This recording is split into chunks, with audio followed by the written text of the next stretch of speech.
Il mio intervento, il mio contributo verte sul tema della salute.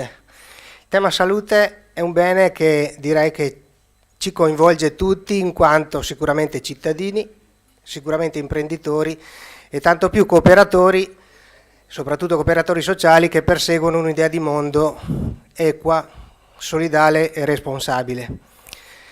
Come tutti quelli che fanno un intervento solitamente qualche dato c'è.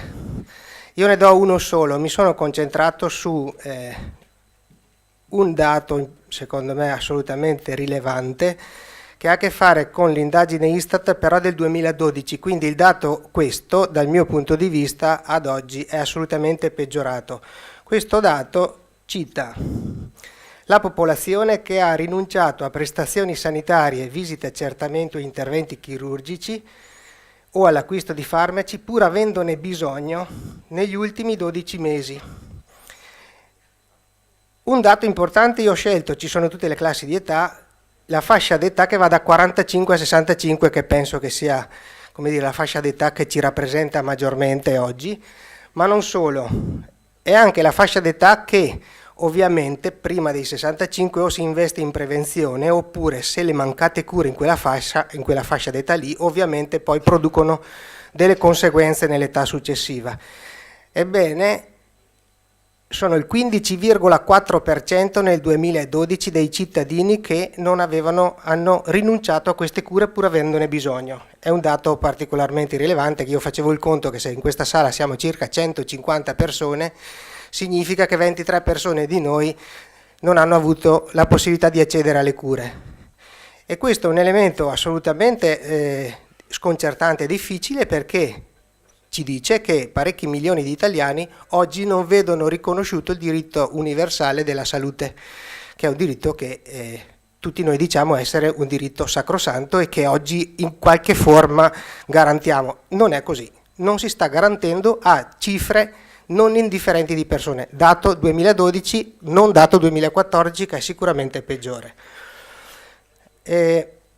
Su questo l'ho voluto sottolineare perché credo che appunto, come dicevo all'inizio, ci coinvolge tutti in tutte le forme in cui siamo rappresentati, cittadini, imprenditori e cooperatori.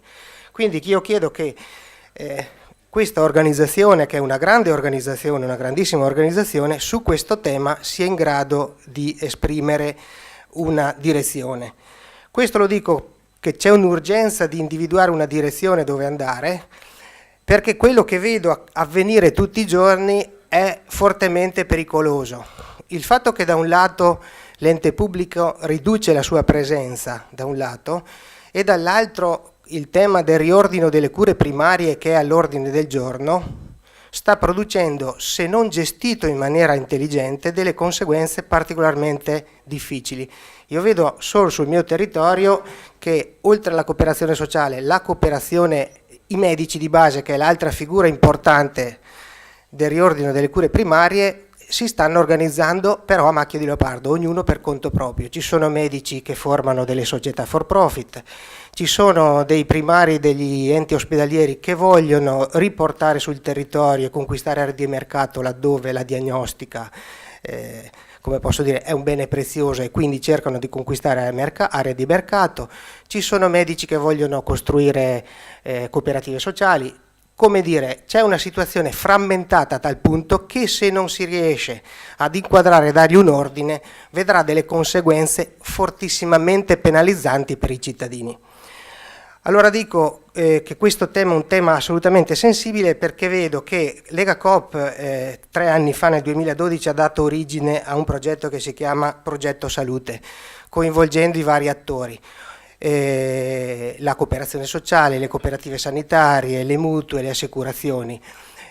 A distanza di 3 anni c'è stato un crescendo di importanza su questo tema, ma in qualche forma io sento che si sta demandando ai vari territori, ognuno si deve arrangiare in qualche modo. Per carità, posso capire che la questione sanitaria vede nelle regioni un interlocutore assolutamente importante, però siccome siamo italiani cosa succede? Esiste una legge nazionale sul riordino delle cure primarie che si chiama Balduzzi, che dà dei nomi, dei linguaggi, delle organizzazioni. Ogni regione oggi sta facendo come gli pare, rinominando nomi diversi, organizzazioni diverse, forme diverse.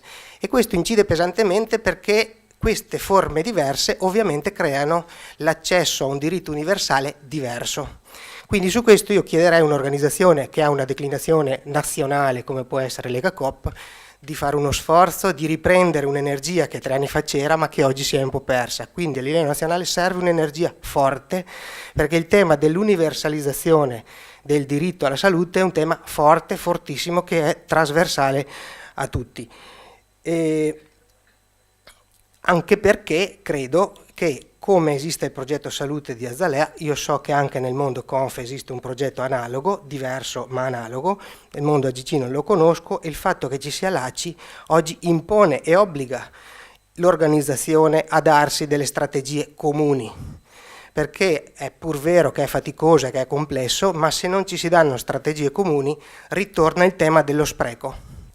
Credo che uno dei primi sprechi sia una disorganizzazione e visioni magari diverse che vengono declinate nelle varie regioni e nelle varie province e nelle varie ASL in modo differente. Avrei altri interventi da fare, ma lascio spazio ai colleghi proprio per suggerimento. Grazie a voi. Grazie.